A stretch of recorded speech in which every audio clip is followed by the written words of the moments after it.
What's going on, everybody? It's Ndukauba, and today I'm here with the top 5 brand new ultimate attacks in the Dragon Ball Xenoverse 2 open beta. Now, before I actually get into it, I do just want to state that this list is of my own opinion, and you are entitled to your own opinion as well, because I'm fairly certain that you guys have your own list. So please do not get mad if our lists do not match. But with that being said, let's get right into it. Number 5 is Elegant Blaster. Now, this ultimate attack is actually 50-50, and the reason being is because if you land this attack on your opponent, it's going to deal a fairly decent amount of damage for an ultimate attack.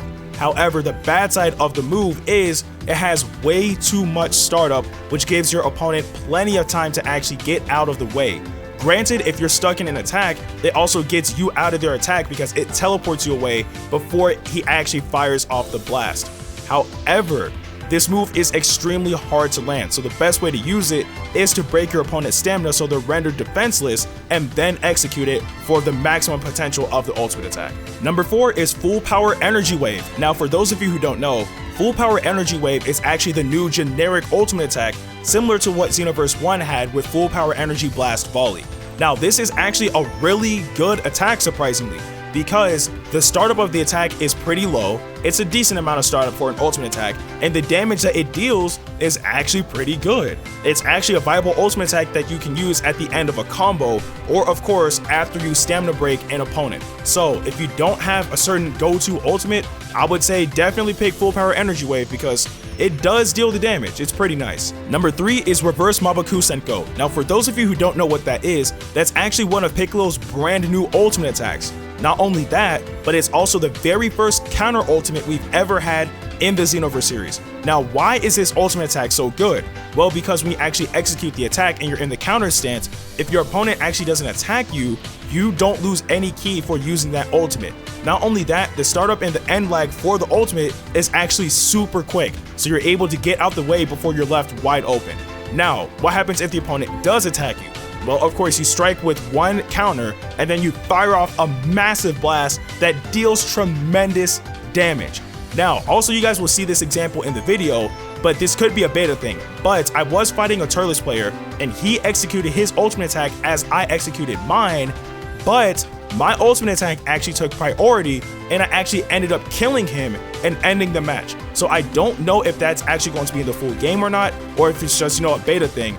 But if that is actually part of the ultimate, then I see that being extremely useful. Number 2 is ×4 Kaioken Kamehameha. Now, this is actually one of Goku's brand new ultimate attacks, and it's also the very first boost ultimate attack that we've had in the Xenoverse series, similar to the super attack Burst Kamehameha. Now, this move is actually a double-edged sword, and here's the reason why. Of course, the good thing about using the ult is you have the opportunity to boost it or not. And of course, if you do boost the attack, you deal tremendous damage. It is so useful. However, the bad thing is that if you do boost the attack, you are rendered entirely defenseless for a certain amount of time, which leaves you wide open for a stamina break or a combo that can potentially make it or break it for you. So the best time to actually use this ult is when your opponent's health is really low and you can either finish it off with a stamina break into the ult or fire it off with a boost to deal the massive damage to knock them out entirely. And now for the number 1 best brand new ultimate attack in the Dragon Ball Xenoverse 2 open beta, and that move is Meteor Burst. Now, why do I believe Meteor Burst is the best brand new ultimate attack within the beta? Well, because it works perfectly at the end of combos and it deals just unbelievable damage without a single doubt. Not only that, one thing that we've seen with the ultimate, of course, when the game first was announced and we saw the gameplay with Turles versus Future Gohan, and then compared to the gameplay clip that we got during one of the events on Twitch where we saw Turles fight Cell, you actually have the opportunity to speed up the ultimate attack because you can either be a douche and just do the entire cinematic attack and destroy your opponent, which is fairly harder to land, or if you're serious about getting your opponent out the way and just defeating them, you can press the button again to speed up the attack and just immediately execute the ultimate. And again, like I said earlier, don't even get me started on the damage. The damage that ultimate attack does is so nice. It literally is a make it or break it point for anybody who gets their stamina broken. So if you see somebody who has Meteor Burst, look out, because if you get hit by it, that is going to be the determining factor whether you win or lose that match. So that is actually my top 5 list of the best brand new ultimate attacks in the Dragon Ball Xenoverse 2 open beta, and I'm fairly certain that you guys have your own list as well. So if you do, leave it down in the comment section below. But nonetheless, that is the end of this video. I really hope you guys enjoyed it. Of course, if you did, please like the video, share it with your friends, and subscribe to my channel.